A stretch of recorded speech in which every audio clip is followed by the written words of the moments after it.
Bismillahirrahmanirrahim. Assalamualaikum warahmatullahi wabarakatuh. Waalaikumsalam warahmatullahi. Allahumma sholli ala sayyidina Muhammad wa ala sayyidina Muhammad.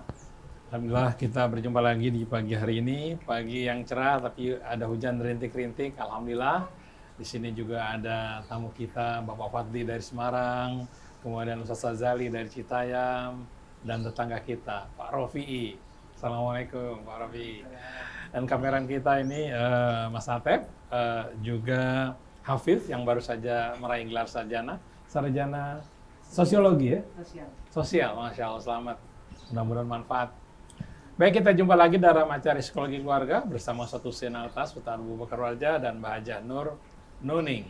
Dan acara ini disiarkan juga ke Radio Latansa Sukabumi, Radio Habibullah di Banyuwangi, Radio Sela FM di Batam, Radio Luciana nomor 1 di Semarang, Radio Rasa di Palembang, Radio Madinah di Pontianak, Radio Komunitas di Bondowoso, dan Radio Rasio Mercy di Yogyakarta.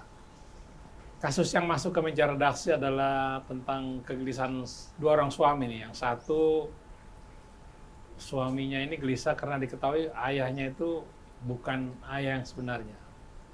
Kemudian yang kedua, suami yang marah terus sama ibunya, apakah hidup ini hanya untuk dimarahi dan menerima kekerasan? Itu pertanyaan yang diajukan.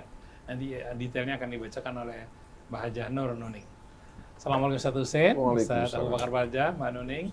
Kita mulai acara ini dengan membaca Al-Fatihah.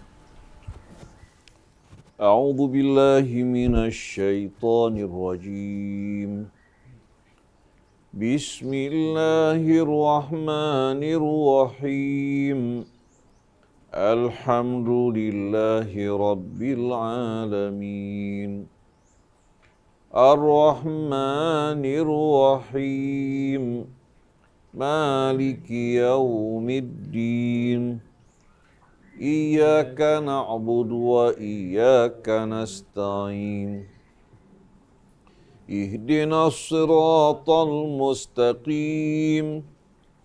Siratal ladzina an'amta 'alaihim ghairil maghdubi 'alaihim waladdallin. Alhamdulillah, kita sudah baca Al-Fatihah. Mudah-mudahan dengan Al-Fatihah ini Allah mudahkan kita dalam menyelesaikan segala problem yang kita hadapi. Baik, untuk kasus pertamanya, seperti apa detailnya akan dibacakan oleh Mbak Hajah Nur. Fadl. Terima kasih Mas Krisna. Assalamualaikum Ustaz Hussein, Abu Bakar, dan ikhwana akhwat yang disayang Allah. Ada dua kasus. Yang pertama dari seorang yang sudah berusia 47 tahun dan ibunya meninggal tahun 2013. Ustadz mengatakan bahwa beliau itu memberitahu saya, ayah saya ini sebetulnya bukan ayah kandung saya. Dia menikahi ibu yang dihamili oleh bosnya atau majikannya. Pertanyaan saya, bagaimana untuk bisa menyampaikan atau bertanya kepada orang tua saya tanpa harus menyakiti hati dan perasaannya? Karena beliau sekarang ini 70 tahun usianya. Begitu juga dengan keluarga bos beliau yang adalah ayah kandung saya. Itu bagaimana cara bertanya atau menyampaikannya. Ditunggu pencerahannya, itu yang pertama.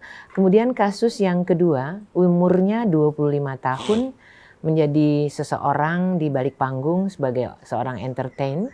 Dan penuh dengan ketakutan, kadang-kadang rasa tidak percaya diri. Kalau marah larinya ke makan sehingga badannya sekarang obesitas. Saya takut sekali karena apa? Saya merasa diri saya tidak berarti. Selalu saja ibu saya memberikan pemahaman kepada saya bahwa saya ini tidak berguna. Apalagi di usia sekarang 25 tahun ini saya belum punya pasangan. Saya selalu seperti bisa melihat masa depan Ustadz. Peristiwa yang tidak baik, kecelakaan, sering sekali menghadirkan juga sosok-sosok gaib yang bisa jadi orang lain tidak percaya. Semua yang disampaikan ibu itu rasanya benar. Meskipun kadang-kadang menyakiti hati saya, menyalahkan saya, Saya juga suka dibentak, disalahkan dan dipukul pada waktu itu. Kalau saya sadari itu tidak tepat pada saat ini, melanjutkan hal-hal yang seperti itu, tapi saya merasa jadi beban. Saya menjadi beban bagi lingkungan dan keluarga saya. Dan kalau saya sudah merasa kesakitan, saya malah menyakiti diri saya sendiri, Ustadz. Tapi tetap saja saya disalahkan. Saya rindu sekali, tapi tidak tahu kerinduan akan apa yang sebenarnya. Yang saya tahu adalah bahwa saat saya kecil dan untuk keberhasilan dan kebahagiaan saya selalu dibentak dan disalahkan. Ustadz, masalah ini berawal dari orang tua yang tidak memberi kelembutan kepada anaknya. Apakah Islam mengharuskan dengan kekerasan dan kekasaran di dalam mendidik anak? Dan ketika orang-orang berkeluarga, apakah yang terjadi kalau di hatinya tidak peka pada kelembutan? Mohon pencerahannya, Ustadz. Ya, itu 2 kasus yang mudah-mudahan menyentuh kesadaran diri kita atas apa yang kita simak dari jawaban Ustadz Usain dan Pak Abu Bakar. A'udzu billahi minasyaitonir rajim. Bismillahirrahmanirrahim. Alhamdulillahi rabbil alamin.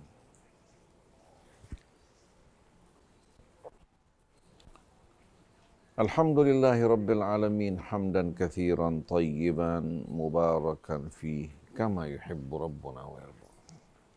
Allahumma salli wa sallim wa barik ala abdika wa rasulika sayyidina wa nabiyyina Muhammadin wa alihi wa sahbihi wa sallim.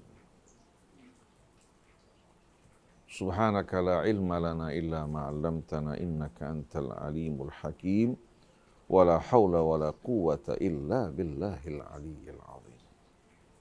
Rabbana zidna ilman wa alhiqna bis salihin. Amma ba'du. Ikhwan, akhwat, pendengar, pemirsa dimanapun Anda berada, kepada seluruh kaum muslimin dan muslimat, kepada seluruh anak bangsa kita yang merupakan keluarga besar yang berasal dari ayah ibu yang sama, yang sama-sama sedang menjalani ujian dalam kehidupan dunia ini. Dan penuh harap kepada rahmat, bimbingan, dan taufik dari sisi Allah Subhanahu wa Ta'ala untuk keselamatan kita semuanya. Kepada seluruh keluarga besar Rasil, kepada Ustadz Abu Bakar Baraja yang menemani kita pada pagi hari ini, begitu pula Ibu Hajjah Nur, Ustadz Muhammad Krisna, Hafidh Atib, yang setia menemani kita, Ustadz Abdul Hasan Asy-Syadzili, begitu pula Bapak Fadli Rafi'i, semua orang-orang yang kita cintai. Assalamullahi alaikum warahmatullahi wabarakatuh. Menjawab pertanyaan yang pertama, seorang wanita yang merasa dirinya direndung oleh duka dan merasa dirinya tidak berguna, seolah-olah dirinya dan nahas itu merupakan satu kesatuan. Untuk menjawab pertanyaan ini, saya bawakan sebuah kisah true story yang difilmkan dalam sebuah film di Mesir. Seorang laki-laki dari mulai kecil rupanya banyak pengalaman-pengalaman yang membuat dirinya kehilangan kepercayaan diri. Padahal seorang yang tampan, yang gagah, berpendidikan juga cukup baik. Tapi selalu setiap kali dia membuka atau melakukan usaha selalu mengalami kegagalan. Sampai akhirnya dikenal dirinya dengan nama Nahas. Nahas juga bahasa Arab. Kita dalam bahasa Indonesia sering mengatakan nasibnya Nahas. Artinya sial. Sampai akhirnya subhanallah, ya, dia sudah berkeluarga, punya pekerjaan, tapi selalu dia merasakan nasib Nahas ini selalu mendampingi dirinya dan tidak pernah mau menjauh. Dengan sendirinya kan orang selalu mencemoohkan dirinya kan. Mengatakan orang yang tidak bermanfaat, yang tidak berguna, kalau memegang apa saja selalu sial. Sampai dia berniat untuk bunuh diri.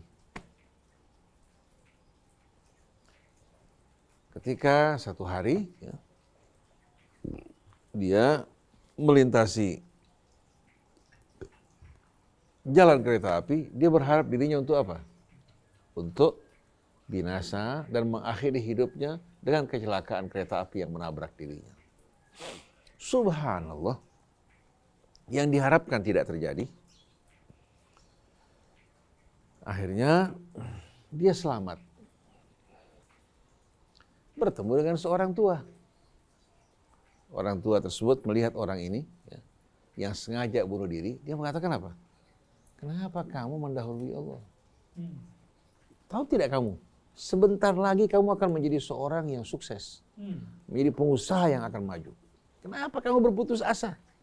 Selama ini kamu sedang menghadapi ujian dari Tuhanmu. Kalau kamu sabar, sebentar lagi kamu akan meraih kesuksesan. Subhanallah, kata-kata ini ya, yang berbeda dengan apa yang selalu didengar dari mulai kecil. Di mana kalau dia gagal selalu dicemoohkan orang tuanya, dicemoohkan lingkungannya, memberikan harapan pelita yang menyala di hatinya. Subhanallah, dia pulang dengan hati yang penuh dengan harapan. Ucapan orang tua tersebut yang tidak dikenal mengatakan kamu sebentar lagi akan sukses. Ternyata mengubah kehidupannya. Allah kasih subhanallah, setelah itu dia mulai satu usaha, ternyata satu demi satu terbuka.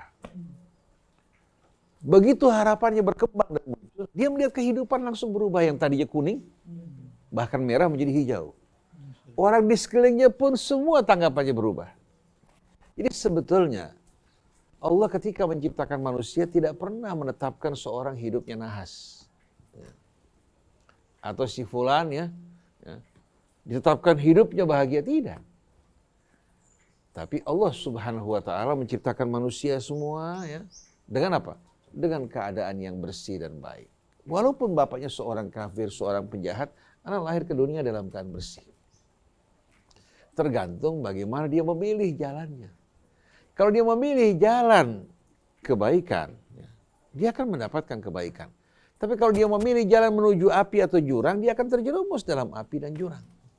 Cuma terkadang karena pengaruh pendidikan, pengaruh lingkungan, melahirkan sugesti-sugesti yang negatif. Seperti yang dirasakan oleh wanita kita nih yang berusia 25 tahun. Enggak? Ya, ini yang masih sendiri. Ya. Jadi pertanyaan untuk menjawab yang kedua nih. Jadi wanita yang berusia 25 tahun ini merasa dirinya tidak berguna, merasa dirinya sial, kehilangan kepercayaan diri. Itu kehilangan kepercayaan diri, perasaan dan kesan sial itu bukan datang dari Allah. Tapi datang dari pengaruh lingkungan. Orang tuanya ya mengucapkan kata-kata yang tidak tepat, menimbulkan sugesti yang negatif di hatinya. Akhirnya, subhanallah, sugesti ini luar biasa sebetulnya kekuatannya. Di samping dia merasa dirinya nggak berguna, dia melihat ke hari depan itu dengan pandangan suram. Orang kalau seandainya sugestinya baik, positif, dia melihat ke depan dengan apa? Dengan penuh semangat dan gairah. Bahkan mimpinya pun semuanya kesuksesan. Betul enggak? Yeah. Tapi begitu dia merasakan sugesti yang negatif, subhanallah, apalagi kesal dari orang tuanya mengatakan kamu tidak berguna, kamu tuh sial, kamu tuh begini, sampai untuk dapat suami aja nggak punya. Ya. Akhirnya masuk ke dalam hatinya, melahirkan apa? Melahirkan alam bawah sadar, ya. Bukan alam sadar, alam bawah sadar yang menggiring apa? Menggiring dirinya ke arah yang negatif. Oleh karena itu melihat hari depan, mengetahui yang gaib, ini bahagian dari pengaruh-pengaruh yang timbul dari sugesti yang negatif. Orang yang mengalami schizofrenia, dari mana asalnya? Bisikan-bisikan ya, mengenai hal-hal yang gaib, atau dia melihat ke depan kejadian kok serupa dengan apa yang dikatakan ibunya. Ini sebetulnya lahir dari sugesti yang positif, yang negatif. Oleh karena itu kenapa Allah selalu mengingatkan kita untuk penuh harapan terhadap rahmat Allah. Sampai orang yang putus asa dari rahmat Allah itu dinyatakan sebagai orang yang ingkar. Wala yai'asu min rauhillahi illal qaumul kafirun. Tidak berputus asa dari rahmat Allah kecuali orang yang bagaimana? Yang kafir. Kata rauh ini harapan, kesejukan, angin segar yang memberikan kita apa? yang memberikan kita semangat perjuangan yang indah. Lalu kata berguna ini saya ingin tahu definisi bergunanya apa? Kamu orang yang berguna, bermanfaat. Kalau hanya menghasilkan uang, mempunyai gelar, mempunyai istri cantik atau suami yang tampan, gagah, punya pekerjaan, itu berguna? Itu merupakan penilaian yang salah. Karena kata-kata berguna itu disesuaikan dengan misi dia sebagai khalifah Allah di atas muka bumi, apa yang dilakukan. Kalau dia taat pada Allah, bertakwa padanya, kemudian dia bisa berbuat kebaikan untuk sesamanya, walaupun tinggal dalam sebuah gubuk yang kecil, dia orang yang bermanfaat. Tapi walaupun dia menjadi seorang pejabat tinggi, katakan kepala negara, diberikan kekayaan yang melimpah, kekuasaan yang luas, istri yang cantik, rumah yang mewah, orang mengatakan, saya iri dengan fulan, menjadi orang sukses, berbahagia sekali ibunya. Ini merupakan apa? Merupakan ucapan yang menunjukkan dia tidak paham tujuan hidupnya. Karena orang ini sedang menghadapi ujian yang berat. Tanggung jawab yang dipikul itu besar, luar biasa. Jangan dilihat hiasan dunia yang tidak berarti. Saya berjalan di satu mobil bersama seorang ustadz. Ustadz. Yang cukup terkenal belajar di luar negeri. Tapi rupanya orang ini menghafal ilmu tapi tidak meresapinya. Ketika kita liwat di rumah seseorang yang kaya raya, dan kebetulan dia juga berasal dari keluarga ulama, kaya raya, menerima tamu, kemudian juga punya hubungan keluar, kendaraan yang cukup banyak. Dibilang kalau ana punya sedikit aja yang dia punya, ana betul-betul akan merasa berbahagia. Ana katakan, gimana dia punya pandangan seperti ini? Orang ini walaupun kelihatan kaya, besar, bermegah-megahan, harta yang didapatkan dari cara nggak benar. Masa kamu iri dengan apa yang dimiliki dia? Akhirnya mirip dengan kejadian yang terjadi pada Qarun ketika dia sedang melakukan karnaval dengan seluruh harta yang milikinya. Orang-orang yang lemah yang menginginkan dunia mengatakan, ya laitalana mithla ma utiya Qarun innahu lahu hadzun azim. Coba saya memiliki sedikit saja apa yang diberikan pada Qarun. Dia sungguh orang yang memiliki peruntungan yang besar. Begitu Qarun ditenggelamkan bersama seluruh hartanya, baru mereka menyadari ternyata khayalan impian mereka itu merupakan impian yang kosong. Oleh karena itu saudari harus tahu, kata berguna itu bukan dengan banyaknya harta yang Anda miliki, bukan dengan gelar, bukan dengan popularitas, bukan dengan kecantikan. Tapi Anda menjadi orang yang berguna bila taat pada Allah, bakti pada ayah ibu. Adapun ucapan-ucapan dia yang tidak benar, jangan ditanggapi. Jangan dimasukkan ke hati. Ingat, Tuhanmu maha lembut. Tuhanmu maha pengasih, Tuhanmu maha penyayang. Sekarang kamu sedang dicoba memiliki seorang ibu yang tidak tahu menempatkan dirinya dan kata-katanya. Kalau kamu bersabar, kamu akan menjadi orang yang luar biasa di sisi Allah Subhanahu wa Ta'ala. Dan jangan biarkan pelita harapan hidupmu padam hanya karena kata-kata manusia. Berarti kamu membangun hidupmu berdasarkan kata-kata manusia. Tidak. Hidupmu Allah Subhanahu wa Ta'ala serahkan pada kamu. Kalau kamu bersandar pada Allah, Allah akan buka pintu harapan. Walaupun seluruh makhluk menutup harapan bagimu, Allah akan membukanya. Tapi di saat Allah menutup, karena kamu berpaling dari Allah, tidak ada seorang pun yang kuasa untuk membuka kebahagiaan dan harapan bagi dirimu.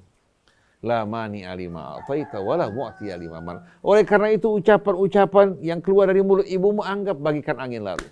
Kecuali nasihat-nasihat yang baik kamu terima. Ibumu tidak mengetahui yang gaib.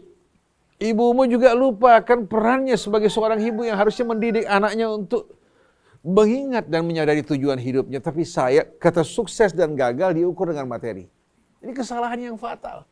Oleh karena itu saya lebih suka punya anak jadi apa? Pedagang kecil, pedagang asongan, atau menjadi seorang pedagang di pasar induk tapi bertakwa pada Allah daripada konglomerat yang lupa diri. Seorang ayah sukses kalau berhasil mendidik anak-anaknya untuk bertakwa kepada Allah, beramal soleh, berbuat kebaikan pada sesama. Tapi sayang, orang tua bangga anak saya satu dokter, satu insinyur, satu seorang desainer, satu seorang wakil rakyat, dia bangga. Apa yang dibanggakan? Semua tanggung jawab amanat yang berat yang kelak akan ditanya oleh Allah Subhanahu wa Ta'ala. Oleh karena itu, ketahuilah Islam tidak pernah sama sekali mengajarkan seorang ibu untuk berkata kasar terhadap anaknya. Atau melecehkan dirinya. atau memadamkan, memupuskan harapannya, sama sekali tidak. Ibumu salah, tapi dia berjasa terhadap kamu, melahirkan kamu. Berbaktilah kepada ibumu, taati Allah Subhanahu wa Ta'ala. Apa-apa yang keluar yang tidak baik dari mulut ibumu, anggap bagikan angin lalu. Tapi jadikan sandaran tambatan hidupmu adalah Allah Subhanahu wa Ta'ala. Insya Allah Anda akan keluar dari kemelut ini, mendapatkan suami yang baik. Kalau Anda gelisah atau stres, jangan lari makan. Bila Anda bergelisah, lari kepada Allah. Fafirru ilallah, karena makan tidak akan menyelesaikan persoalan Anda. Kegelisahan berasal dari jiwa. Tidak mungkin diobati dengan memberikan konsumsi kepada fisik kita. Fisik kita kalau lapar diberikan makan dari tumbuh-tumbuhan bumi karena tubuh kita berasal dari bumi. Tapi jiwa kita di saat lapar kembalikan pada Allah Subhanahu wa Ta'ala. Jadi ingat, bayangan-bayangan yang gaib, kemudian juga kesan buruk untuk hari depan, semua itu berasal dari apa? Dari sugesti negatif. Dari bisikan-bisikan syaitan. Begitu juga hal-hal yang gaib yang kamu sebutkan tadi, itu merupakan bahagian dari bisikan-bisikan syaitan. Kalau sugesti kamu baik, penuh harap kepada Allah, yang kamu akan saksikan, yang kamu akan dengar adalah hal-hal yang indah. Ini jawaban bagi yang kedua. Adapun bagi pertanyaan yang pertama tadi, seorang ibu ternyata sebelum menikah dengan seorang laki-laki telah hamil dari majikannya. Setelah berlalu usia 47 tahun, anaknya, ternyata si ibu mengatakan bahwasannya kamu bukan anak ayah kamu yang sebenarnya. Kamu adalah anak majikan ibu. Sebelum menikah dengan ayah kamu, ibu sudah hamil terlebih dahulu. Maaf Ustadz, majikan si pria yang menikahi itu. Majikan pria yang menikahinya? Jadi si majikan menghamili orang, anak buahnya disuruh menikahi. Anak buahnya disuruh. Jawab. Jadi bos dari ayahnya ini, ternyata setelah menghamilkan seorang perempuan tidak bertanggung jawab. Kemudian mungkin karena takut sama istrinya, disuruh anak buahnya menikahi. Dan ini kasus yang banyak kita dengar. Bukan kasus banyak kita dengar seperti ini. Maka jawabannya, Anda selama ini berada di bawah asuhan ayah yang menikahi ibu Anda. Dan dia mahram bagi Anda. Anda memiliki seorang ayah yang peduli, yang sayang, perhatian kepada Anda. Walaupun ayah kandung Anda yang sebenarnya, tapi dia tidak peduli.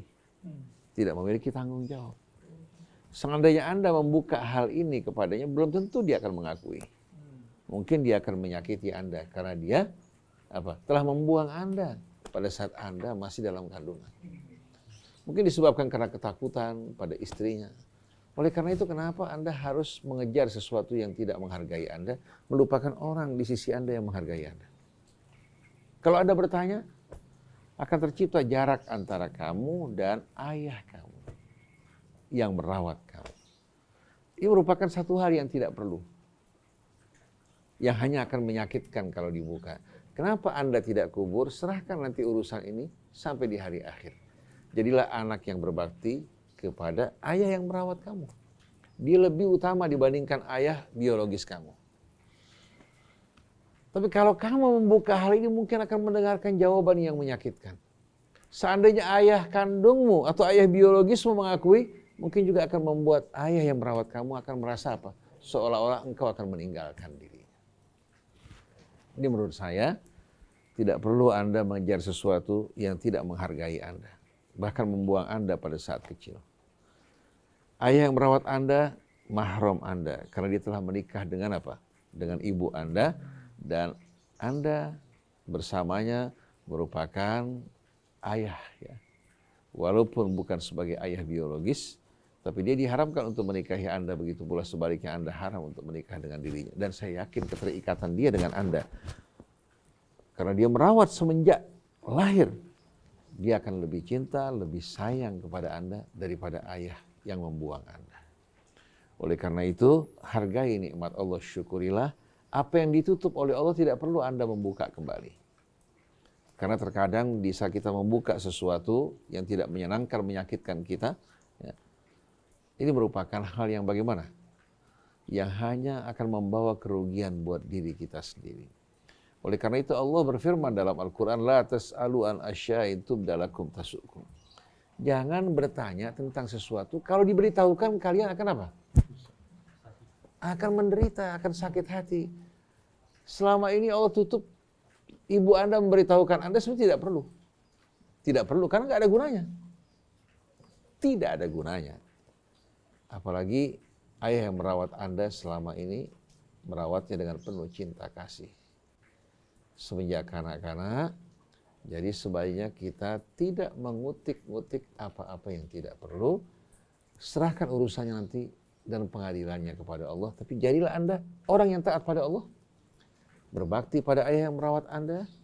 Dan doakan untuk ibu Anda agar Allah memberikan ampunan kepadanya. Mudah-mudahan Allah menyempurnakan kebahagiaannya bagi Anda. Mungkin telah berumah tangga, memiliki anak. Kalau sampai hal ini terbuka, akan menjadi buah bibir yang tidak menyenangkan sama sekali. Oleh karena itu, tutuplah apa-apa yang Allah Subhanahu wa Ta'ala tutup dari aib. Jangan dibuka dan disebarluaskan. Akan menyakiti banyak orang. Wallahu a'lam. Masya Allah. Pagi ini 2 kasus yang membuka sekat pemahaman kita bahwa yang jadi rahasia, biarkanlah menjadi rahasia karena Allah kehendaki itu sebagai bagian dari perjalanan hidup kita. Sementara yang satunya menyadarkan kita juga, punya anak itu bukan hal yang mudah kalau mau seenaknya sendiri memperlakukan mereka. Kalau buntutnya seperti yang tadi kita dengar, Masya Allah, luka yang terpatri begitu dalam. Dan kita dengarkan apa kata Pak Abu Bakar terkait dengan hal ini agar kita bisa ikut belajar juga. Siapa tahu hal-hal yang mirip dengan ini pun ada di dalam perjalanan hidup kita. Mari kita simak. Bismillahirrahmanirrahim. Assalamualaikum warahmatullahi wabarakatuh. Waalaikumsalam warahmatullahi wabarakatuh. Alhamdulillah, apa yang disampaikan oleh Ustaz Husin, kita semuanya menyimak dengan tertib. Bagaimanapun kejadian demi kejadian akan terus menimpa kehidupan kita. Di dunia ini penuh dengan berbagai macam peristiwa. Tinggal bagaimana kita memilih peristiwa tersebut. Mungkin kita tidak ingin memilihnya, tapi pilihan itu mau tidak mau masuk ke dalam diri. Terpaksa atau dipaksa. Maka itu yang terjadi dalam kehidupan kita. Akhirnya apa yang terjadi, pikiran, perasaan, kegelisahan, nggak menentu dalam kehidupan kita. Karena bisa saja kita tidak inginkan, tapi ternyata dia harus kita miliki. Kadang kita menginginkan, tapi kita nggak dapat. Keadaan yang seperti ini, karena apa yang terjadi dalam diri kita, itu sangat menentukan. Jika kita ingin terus berusaha, mengambil alih ketentuan-ketentuan yang sudah berada di dalam kehidupan kita, kita akan tersiksa. Tapi bagaimana kita mampu untuk meng-clearkan di dalam kehidupan kita untuk kita bisa masuk. Siapa-siapa yang ingin jalan-jalan pada takwa, maka dia harus membersihkan. Qad aflaha man zakkaha. Ketika dia berusaha untuk membersihkan dirinya, maka dia akan seperti kasus yang pertama. Untuk apa kita membuka? Untuk apa kita membuka? Untuk kasus yang pertama, nggak perlu kita buka. Jelas bahwa itu sudah ditutup. Ya, kalau di pengadilan tuh apa, SP3 kan sudah ditutup. Kadang-kadang kita pengen ingin membuka lagi. Untuk apa? Yang kita hadapkan sekarang ini adalah kebahagiaan. Kenapa kita harus mencari yang lain? Yang dulu. Kita pernah peristiwa yang lama.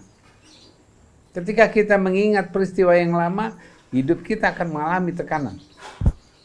peristiwa-peristiwa yang tidak menyenangkan, peristiwa-peristiwa yang ingin kita ketahui. Kenapa kok saya harus begitu? Kenapa kok saya nggak disekolahkan di sini? Kenapa kok saya nggak diterima dengan ini? Kenapa yang dulu kita hadapi, maka kita akan mengalami yang namanya tekanan. Oleh karena itu,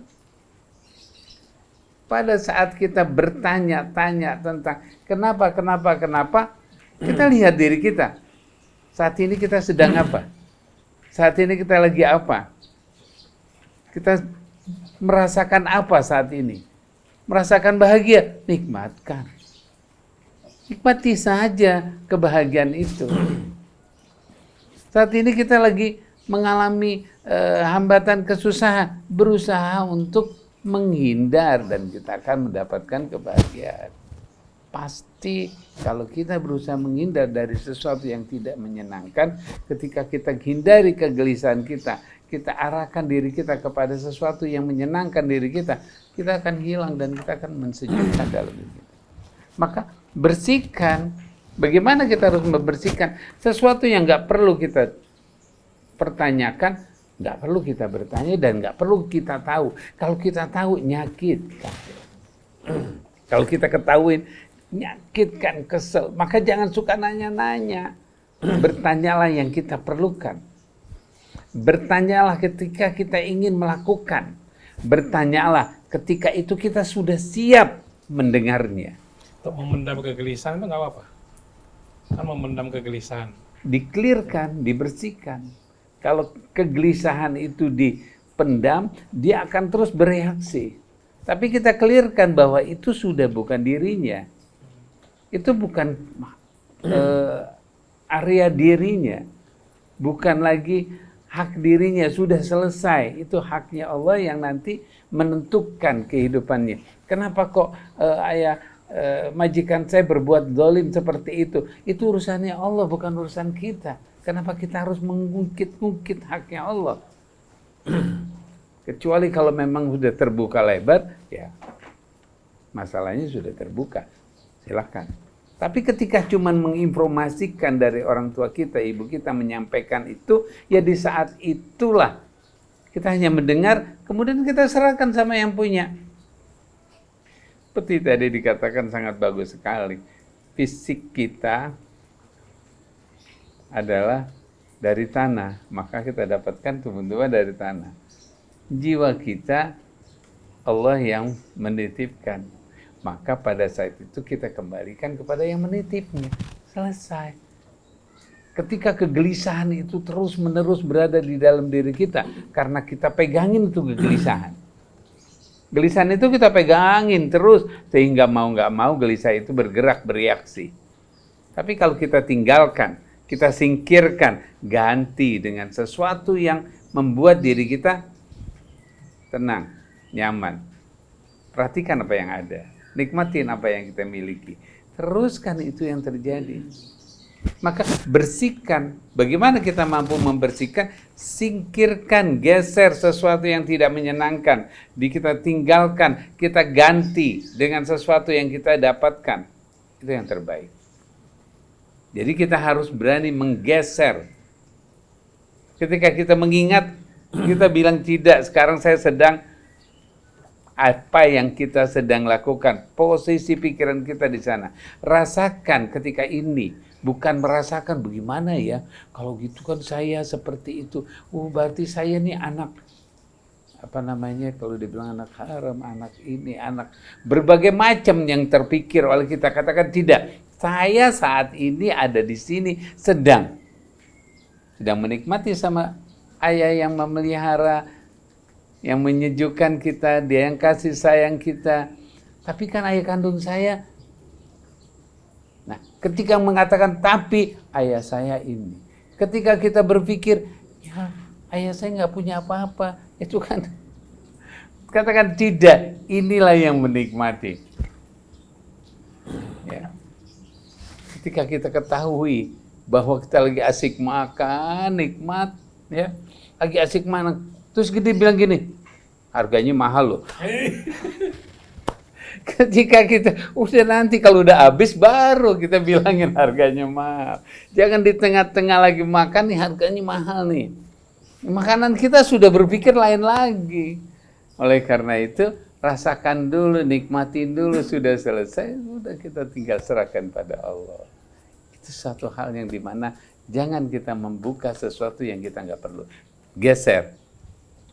Karena dia ada, karena dapat informasi. Katakan tidak, geser. Itu sudah selesai. Bukan hak kita, bukan area kita. Itu punyanya Allah. Kalau dia muncul terus, kita harus munculkan terus bahwa saya ada di sini, saya di sini. Kita perhatikan yang kedua, kasus yang kedua, ya, bagaimana Islam itu kasar? Tidak. Islam itu jahat? Tidak. Islam itu harus mendidik dengan pukulan? Tidak. Bahwa Islam itu nggak harus memukul. Dengan senyuman, dengan kata-kata yang baik, itu insya Allah selesai.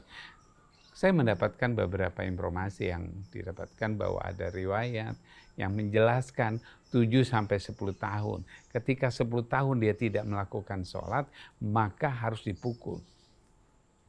Kita perhatikan, kebiasaan 7-10 tahun, itu 3 tahun. Kalau kebiasaan itu real, kebiasaan itu masuk ke dalam dirinya, saya yakin dia tidak akan pernah meninggalkan sholat. Kalau mendidiknya dengan tepat. Dan insya Allah saya nggak pernah mendengar bahwa Rasulullah menganjurkan harus pukul saja. Nggak pernah. Nggak pernah itu terjadi. Kata-kata yang menyakitkan saja tidak pernah terjadi, apalagi dengan riwayat itu. Tapi nanti akan dijelaskan oleh Ustaz. Jadi ketika kita dipukul sekali, yang pernah saya sampaikan, kalau kita dipukul 2 kali, 50% ada di dalam pikiran kita. Jadi selama 50% itu selama hidupnya dia ada di dalam pikiran kita. Kalau dia tidak mampu dibersihkan atau hidayah atau Allah bisa membersihkannya, dia akan terus memikul riwayat itu. Oleh karena itu tidak. Islam itu jelas. Islam itu jelas tuntunannya, jelas hadapannya, jelas semuanya jelas, bukan abu-abu. Ya, Islam itu jelas. Oleh karena itu, jangan kita mempermasalahkan kalau Islam itu harus, tidak. Kalau dia tidak sholat harus dipukul, tidak. Kalau dia tidak nurut, nanti orang tua mengatakan kamu durhaka sama ibu. Bagaimana cara menurutnya? Bagaimana tidak menurutnya? Ya. Apa sih yang membuat seseorang anak itu berani sama orang tuanya? Nah, ini yang harus dipertanyakan. Kecuali kemudian dia menjadikan sesuatu yang negatif, ya kita berdoa agar supaya anak itu bersih kembali. Pasti dia akan jalan. Ketika bekal sejak kecil sudah tertanam kebaikan, kemudian dia menyimpang, insya Allah dia akan kembali lagi kepada bekal yang utama. Itu yang paling penting. Ya. Jangan jadikan kita ketika kita merasa bahwa kita dihina, diremehkan, dikatakan, baik itu orang tua, baik itu orang lain, semua itulah diri kita. Jangan. Karena diri kita ini bersih. Begitu lahir kita ini fitrah. Ya, fitrah itu terstruktur, rapi. Ya, bukan kertas putih yang orang tuanya seenakan aja nyoret. Bukan. Fitrah itu adalah terstruktur. Ada sel otaknya sudah rapi. Bukan seperti yang dikatakan kertas putih, kita mau nyoret apa buat kita? Enggak, Allah yang mengatur, yang mencoret Allah. Kalau kita ikut campur, Allah sudah tentukan tulisannya baik dan semuanya. Kita rubah, kita editing, kita rubah-rubah maunya kita. Ya jadinya yang kita mau, bukan yang Allah mau. Tapi kembalikan kepada Allah. Nah, kalau saya sudah 25 tahun, saya ini udah 25 tahun. Terus kemudian saya merasakan saya nggak berguna. Akhirnya saya sumpah, saya kesal. Dari sini qad aflaha man zakkaha, yuk kita bersihkan. Bagaimana membersihkannya?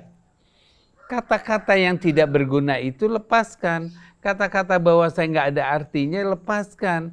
Bahwa apa yang kita lakukan, ketika kita melakukan sesuatu, saya sudah bisa. Waktu kita menolong, saya menolong seseorang, orang itu mau terima pertolongan kita apa tidak, terserah. Kita berbuat baik sama orang tua yang mungkin orang tua tersebut dalam kondisi yang tidak tertentu, dia marah sama kita. Kita lakukan kebaikan. Karena umurnya sudah 25 tahun, berarti dia sudah punya kesadaran. Sekarang lakukan. Lakukan kebaikan. Ketika dia melakukan kebaikan, rasakan saya sudah berbuat baik. Insya Allah itu yang membersihkan.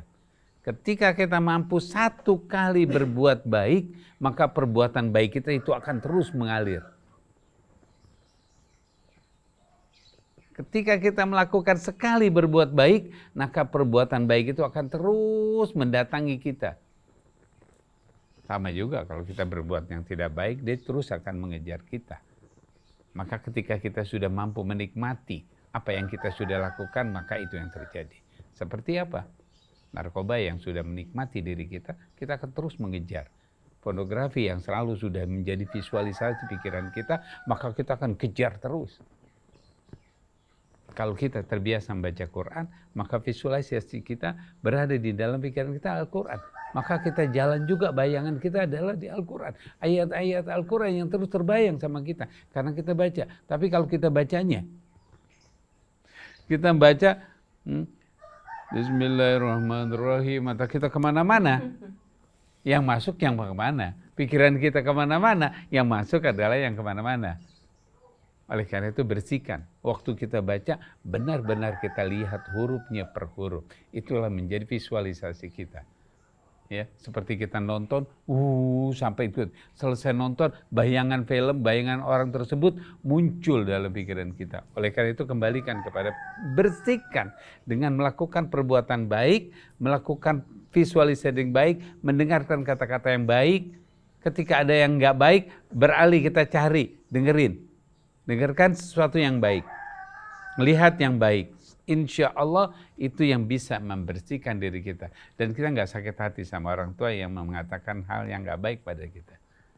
Teman kita yang suka ngeremehin kita nggak pernah sakit hati ketika dia baik. Saya teringat sedikit. Ada seorang datang, hidupnya sudah tidak ada artinya. Usianya 30 tahun kurang lebih. Dia katakan, saya ini nggak ada artinya di dunia ini. Sebenarnya saya ingin mati, tapi saya takut sama Allah kalau saya mati duluan. Karena bukan Allah yang mematikan saya. Oke, terus ya saya ngelihat teman dia pasti menyakiti saya. Ngelihatin saya datang ke orang tua saya sayang, tapi pandangannya tuh beda dengan kakak saya. Dia sudah punya image, bayangan dia itu selalu orang itu melihat dia yang tidak baik, yang tidak bagus. Kebetulan orang itu tidak melakukan apa-apa. Dia orang yang baik, dia yang selalu sholat pada tepat waktunya. Sholatnya selalu di masjid, kemanapun dia akan datang ke masjid. Ya, dia katakan kalau dia lagi menunggu sesuatu, lihat ada masjid, dicari ke masjid, ditunggu ke masjid. Tapi terus dihantuin bahwa dia tidak ada artinya, tidak ada gunanya, tidak ini. Sampai anaknya umur 10 tahun kurang lebih, ya, itu ngeliatin, ayah kenapa sih ayah begitu mulu? Ayah kenapa sih ayah seperti itu? Ayah kenapa sih? Selalu ditanyakan kenapa. Oke, bersihkan.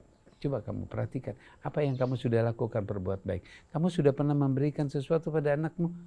Sudah, coba nikmati waktu saya membuat baik kepada anak saya. Jadi dia yang diingat sama dia adalah perbuatan baik. Dia melakukan pada istrinya, dia pada anak-anaknya, pada temannya. Semua perbuatan baik itu yang diingat sama dia. Itu yang membersihkan perasaan-perasaan yang tidak menyenangkan. Insya Allah. Masya Allah. Jadi harus ada kotak yang harus kita sediakan, yang negatif masuk situ semua, terus kita ganti ya. Dan karena masih ada waktu, mohon Ustadz Hussein menambahkan agar kami yang dengar, mudah-mudahan juga yang memang berkasus, menjadi jauh lebih mantap. Ada gregetan loh Ustadz, kalau yang ayah tadi itu, enak aja, ngasihin orang suruh ngawinin ibu gue. Terus lo enak-enakan, misalnya muncul seperti itu, apa yang harus dilakukan? Memang rasa tidak puas pasti akan muncul di hati seorang anak yang merasa diabaikan. Tapi kalau dia menyadari rahmat Allah Subhanahu wa Ta'ala, ternyata meliput dirinya. Dia tidak menjadi orang yang terlantar, tidak menjadi orang yang terlantar. Allah Subhanahu wa Ta'ala kirimkan seorang laki-laki yang menikahi ibunya, merawat dirinya, menggantikan kedudukan siapa? Orang tua biologisnya. Sebagai bukti, si perempuan tidak pernah berkeluh kesah, tidak pernah merasa tidak puas sampai ibunya memberitahukan bahwa ayah kamu ini bukan ayah kamu yang sebenarnya. Dan perlu kita fahami bahwa dalam hidup kita ini banyak hal Allah tutupi. Kalau seandainya Allah buka, kita tidak akan dapat menikmati hidup kita. Contohlah jangan jauh-jauh. Ketika kita akan makan, kalau Allah pertunjukkan bakteri yang ada pada Nggak jadi dimakan. celah-celah jadi kita, begitu juga yang ada pada makanan, tidak mungkin kita akan makan. Nah kalau kita mencari-cari, berarti mencari penyakit buat diri sendiri. Betul enggak? Nah berkaitan dengan ayah biologis Anda yang mencampakkan Anda, ya, karena tidak bertanggung jawab. Bila Anda marah, ya, ingin katakan melampiaskan marah Anda pada pria ini, tidak akan menyelesaikan persoalan, Anda akan melukai diri sendiri. Melukai dan juga akan mempermalukan.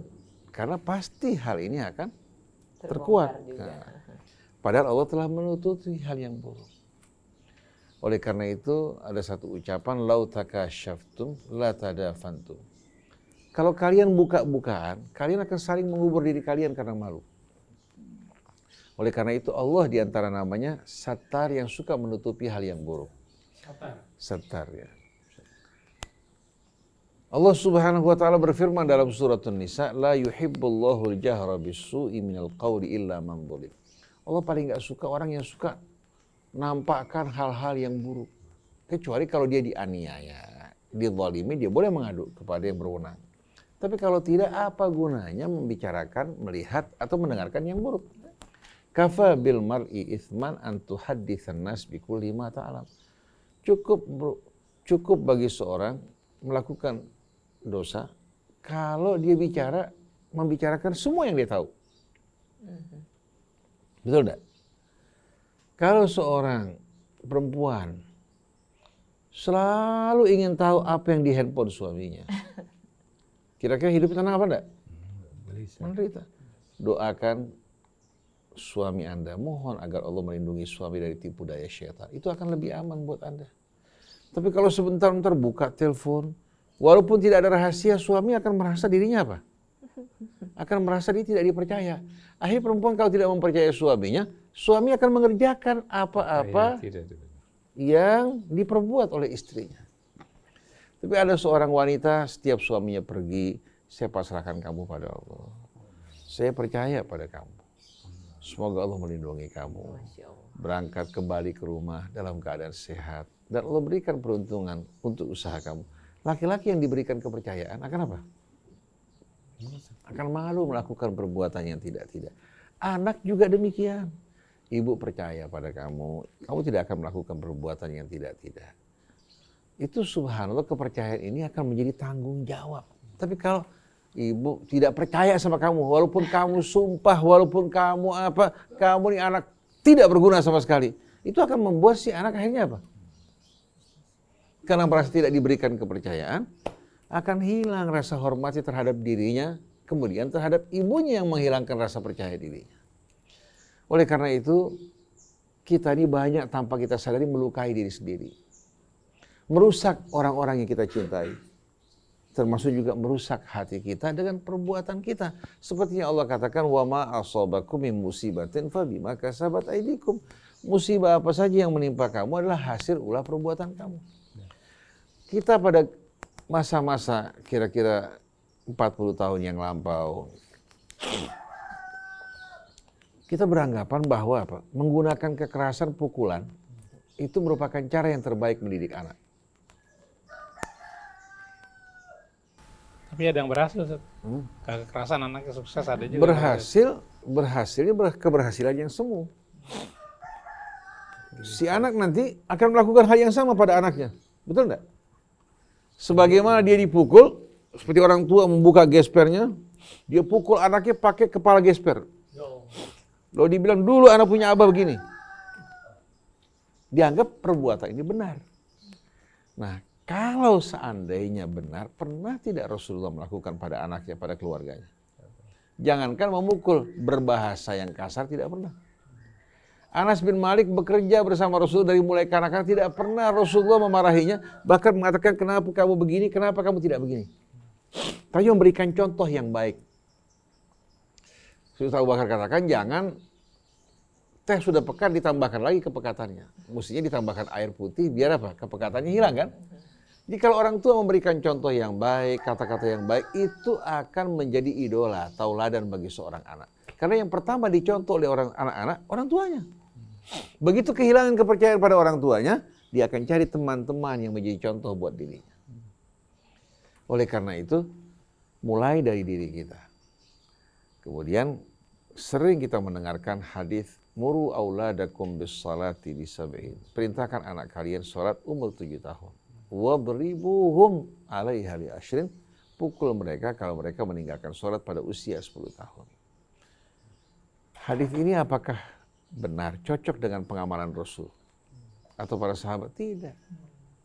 Hadis ini kalau kita lihat ya, terbukti bahwa ini hadis merupakan hadis yang tidak benar. Rasulullah tidak pernah melakukan hal ini. Baik pada anak maupun pada cucunya. Jangankan memukul, berbahasa kasar pun tidak.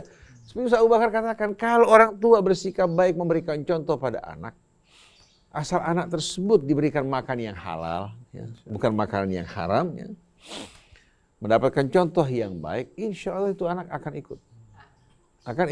Ikut. Anak yang suka bicara kotor, yang suka mencaci, yang suka memaki, dari mana datangnya? Orang tuanya dengar bapaknya mencaci ibunya, ibu mencaci bapaknya, si anak ikut. Tapi kalau bapaknya selalu berkata lemah lembut, dia akan terbentuk oleh pengaruh lingkungannya. Begitu juga pengaruh gen orang tuanya. Apalagi dibawakan pendidikan agama. Jadi cara menggunakan pukulan, ya, itu mirip dengan seorang memperlakukan binatang. Al-aqil tughnihil isyarah. Orang yang berakal cukup dengan bahasa isyarat. Wal abdu la yughnihi ilal asad. Tapi orang yang bermental budak baru mempan kalau dipentung. Betul enggak? Kata asa itu liman asa. Asa liman asa. Itu biasa digunakan sebagai hukuman, pendidikan. Contohnya orang melakukan pelanggaran, pencurian, mengambil hak orang lain dengan cara yang enggak benar. Itu tidak serta-merta langsung dihukum. Dilihat kondisinya, dia mencuri karena lapar, karena butuh mendesak, dibebaskan dari hukuman. Tapi kalau dia mencuri sebagai profesi, lain lagi. Bagaimana derita orang yang susah payah bekerja diambil hartanya begitu saja. Ada seorang ibu yang kalau tengah malam berangkat ke pasar induk belanja, diangkut di beca. Subuh-subuh ya, sudah menggelar di mana? Di jalan MHT. Ya. Dia sudah berdagang, membantu kita, gak harus ke pasar, dia berdagang. Dia kumpulkan uangnya diikat, di apa namanya? Di apa? Kainnya tuh, ujung diikat buat simpan uangnya. Tahu-tahu ketika sedang meleng, uangnya diambil. Menangis enggak? Nangis darah. Bagaimana kita merasakan derita orang ini yang susah payah bekerja diambil. Bukan hanya untungnya, modalnya pun hilang. Oleh karena itu orang yang profesinya mencuri, bukan bekerja secara benar. Dilihat kondisinya, keadaannya, ternyata bukan orang-orang yang terdesak hidupnya, diberikan hukuman potong tangan supaya menjadi pelajaran dan peringatan buat orang lain agar berhati-hati terhadap orang ini. Itu pendidikan. Nah, berkaitan dengan anak. Anak tersebut dari mulai bayi mulus di tangan kita. Kalau dia terkena pengaruh yang buruk, yang pertama harus dicurigai penularan dari mana? Dari orang tua. Orang tuanya ngomong sembarangan, orang tuanya suka mencaci maki orang, anak yang ngomong yang tidak benar. Dari mana kamu dapat semua ini? Si anak bilang dari ayah. Dari A? Kapan ayah pernah bilang begitu? Ayah sering bilang begini, sering bilang begitu. Betul tidak? Jadi subhanallah, anak itu cara berbicaranya mengikuti orang tuanya. Bahkan bukan hanya anak yang lahir dari sulbinya, istri. Kalau sudah bersama suami setahun, 2 tahun, coba lihat. Sama. Subhanallah ada kemiripan di antara keduanya. Betul tidak? Jadi hendaknya jangan menggunakan kekerasan. Kecuali pada tempatnya. Kalau pada saat perang menggunakan kekerasan wajar. Itu pun masih ada adabnya. Tidak boleh mengganggu orang tua, wanita, anak-anak ya, yang tidak ikut perang. Dan seandainya kita mengalahkan musuh, nggak boleh mencincang lagi. Tidak boleh membakar. Kalau dia menyerah, ditawan. Dan tidak boleh menyakiti tawan. Islam dalam perang pun beradab. Apalagi dalam mendidik anak. Buah hati kita. Kalau kita perlakukan mereka dengan kejam, ini keterlaluan yang luar biasa. Oleh karena di Singapura, ditemukan seorang perempuan melakukan KDRT terhadap anaknya. Diberikan peringatan oleh pemerintah. Dia ulangi lagi, anaknya diambil, diselamatkan. Dirawat oleh pemerintah. Kita yang nabinya rahmatan lil alamin, kok bisa berubah perilaku umat Islam ini? Yang diikuti Islam, apakah budaya nggak sehat? Oleh karena itu ketika orang mengatakan agama itu budaya, ya tidak heran. Karena budaya lahir dari mana? Dari manusia. Tapi kalau din datang dari Allah, Tuhan kita semua, yang mengatur alam raya dengan penuh keseimbangan. Betul enggak? Tapi sungguh sayang manusia ini sering salah kaprah. Nah, saya tambahkan cerita tadi sedikit. Ketika si laki-laki tadi yang merasa dirinya nahas sukses, dia cari orang tua tersebut. Dicari orang tersebut, kemudian dia mengucapkan terima kasih ya, atas kabar yang kamu berikan buat saya. Ya. Saya mengalami sugesti yang luar biasa. Bagaimana kamu bisa tahu yang gaib? Si kakek bilang apa? Saya tidak tahu yang gaib. Saya juga tidak tahu bahwasanya kamu kelak akan menjadi orang kaya. Tapi saya tahu dan yakin, harapan itu akan membuat seorang terpacu. Kamu selama ini dikuasai oleh perasaan diri kamu itu nahas. Nah, saya ingin membuat pelita harapan muncul kembali. Dan kamu, alhamdulillah, sukses. Karena kamu memiliki harapan. Tapi begitu kehilangan harapan, orang yang sehat bisa sakit. Ada satu orang sehat luar biasa. Dia check up ke rumah sakit. Mungkin karena capek, karena apa? Irama jantungnya agak sedikit terganggu. Dokter ini kebetulan bekerja untuk rumah sakit, bukan untuk manusia. Kan rumah sakit. Rumahnya sakit. Bukan untuk pasien yang menyehatkannya. Waktu dokter periksa, waduh, kenapa Anda terlambat datang jantung Anda? Begitu dengar kabar yang menakutkan, orang kan begitu diperiksa, kan bertanya-tanya nih. Begitu dikagetkan, langsung shock. Dirabah hatinya. Orang nggak segampang itu merabah hati. Fungsi hati diperiksa kan? Hati Anda agak mengeras sedikit. Saya curiga ada serosis. Tambah-tambah ya. Kemudian diperiksa jantungnya, ditepuk ginjal bagian belakangnya. Orang sudah stres. Waktu ditepuk tuh sakit, tidak sakit. Jadi sakit. Akhirnya dari datang sendiri terkapar di rumah sakit. Padahal waktu datang tidaklah separah Masuk itu. ICU, masuk ICU. Akhirnya keluarganya hubungi dokter yang lain, kebetulan teman keluarganya, second opinion. Diminta datang berkunjung. Begitu datang berkunjung, si dokter ini di ruangan ICU diperiksa pasien apa semua. Normal. Masya Allah, normal. Dia bisikin pasien, kamu keluar dari rumah sakit. Saya tangani nanti. Masya Allah. Rumah sakit ini Cari duit. memang sesuai dengan namanya. Rumahnya Membuat orang sakit, orang sehat jadi sakit. Dia kaget. Saya nggak apa-apa. Langsung dia buka. Minta keluar. Rumah sakit bilang, Anda tanda tangan. Kalau saya tanda tangan. 10 tanda tangan pun Iya. siap. Gitu. Bayangin, begitu keluar rumah sakit, pindah diperiksa, ternyata nggak ada apa-apa. Ya, Mas Jadi Krisna kalau menarik sugesti banget. orang itu, bahaya nggak kalau terpukul? Iyalah. Bahaya. Jadi yang penting bagaimana orang betul-betul apa? Jiwanya penuh harap. Dan harapan yang tidak akan pernah goyang Allah. Kalau harapan pada harta, usaha, begitu hancur usahanya, celaka. Harapan pada pejabat, begitu jatuh dari jabatannya, membuat kita akhirnya apa? Hilang harapannya. Jadi jangan pernah kita putus harapan dari Allah. Ya ibadiyalladzina asrafu ala anfusihim la taqnatu min rahmatillah. Innallaha yaghfiru dzunuba jami'a innahu wal ghafurur rahim. Dan alhamdulillah orang sakit datang ke seorang dokter, dipegang, nggak ada apa-apa nih. Cuma masuk angin aja, nggak ada apa-apa. Bismillahirrahmanirrahim, saya kasih obat, kamu pulang, ya. Jangan pikirkan penyakit. Begitu dipegang sama dokter, yang tadi sudah lemah luar biasa, bangun seger. Dia makan itu obat dengan baca bismillah, dia merasakan itu obat betul-betul apa diserap oleh tubuh. Karena dokter bilang 70% itu apa? Sugesti. Jadi tergantung mau apa dokter, mau bikin mati orang, mau bikin harapan orang ada. Betul enggak? Jadi kita punya harapan insya Allah, apalagi di samping kita Ustaz Abu Bakar Baraja. Raja itu harapan. Baraja bapaknya harapan. Wallahu a'lam. Terima kasih Ustadz Hussein, Pak Abu Bakar. Yang jelas yang positif-positif aja ya, kecuali yang COVID jangan. Tapi positif-positif yang lain mudah-mudahan menjadi bagian dari perjalanan hidup kita. Dan bersyukur kalau kita dibesarkan dengan orang tua yang tidak membuat kita merasa seperti kasus tadi. Dan berarti anak-anak kita juga insya Allah akan menjadi pribadi-pribadi yang mencintai Allah. Dan percaya diri yang luar biasa. Mas Krisna, waktunya. Oke, ada catatan kecil yang bisa saya ambil.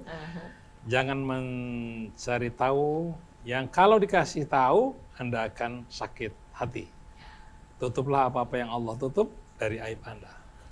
Baik, terima kasih Ustaz Hussein, Ustaz Abu Bakar Baraja, Mbak Nur, saya Muhammad Krisna, Atef, kemudian juga Hafiz, Anis Mualim, Fahri, dan juga Yusuf Subangkit. Mohon pamit. Wabillahi taufik wal hidayah. Assalamualaikum warahmatullahi wabarakatuh. Waalaikumsalam warahmatullahi wabarakatuh.